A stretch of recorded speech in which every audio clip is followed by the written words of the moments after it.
This chat is about an American Christian Zionist named William Blackstone. He's one of my favorites. He was like the Billy Graham of his era, which was the late 1800s, early 1900s. And he was a Christian apologist and a writer and a big evangelist. And so he believed that the Bible said that Israel would be back in the land someday. And he also was really sensitive to what was happening in Russia and the plight of the Jewish people who were living in Eastern Europe. And so he wrote a document called the Blackstone Memorial, and because of his influence, he was able to get an audience with President Harrison. And this document, one of the reasons it was important because of what it said, and it was important because of the people. It was signed by 400 petitioners, all of which were like J.P. Morgan and John D. Rockefeller and the leader of every big newspaper, the editor of every big newspaper in the United States. So it had some oomph behind it. And he presented the document to President Harrison, and Harrison was inclined to lean in that direction, but it got sent over to the State Department and kind of just died there. In fact, when they revived it, the State Department didn't even have a copy of it anymore. So when Blackstone was 74, and it was the lead up to World War I, and the issues that were happening then, the concept was revived that Israel should be allowed to return, or the Jews should be allowed to return to what was the land of Israel. And so they got in touch with Blackstone for him to recreate and work with them on the new document. It was a time where the momentum for this was really large. Arthur Balfour, who was a UK guy, he wrote the Balfour Declaration, which was included, in the end, it was included in the League of Nations that is established after World War I. And he was in the United States doing a tour trying to drum up support for the concept that the Jews should be allowed to return. And so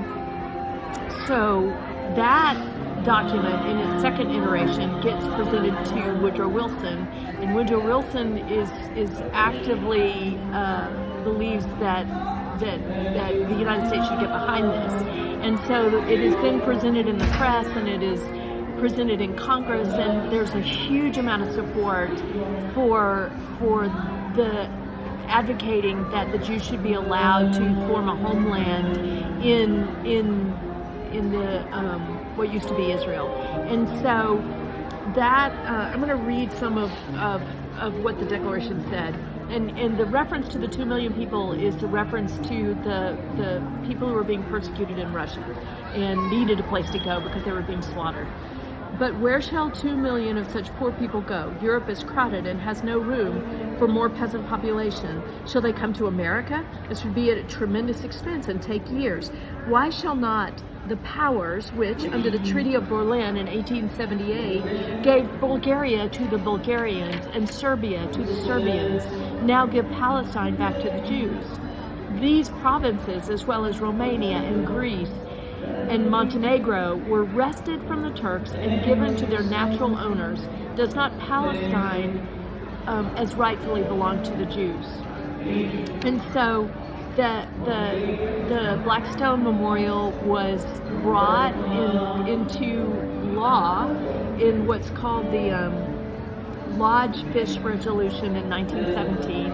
And when Woodrow Wilson went to the peace talks in Paris in 1919, he carried with him this understanding. It was so popular within the United States that the Senate voted unanimously for the Blackstone Memorial in the Lodge in the resolution, and it passed overwhelmingly in the Congress. And surprisingly, when the meetings were held for the Lodge Fish Resolution, it was largely opposed by many within the Jewish community in America because they didn't see a return to Israel as a goal. It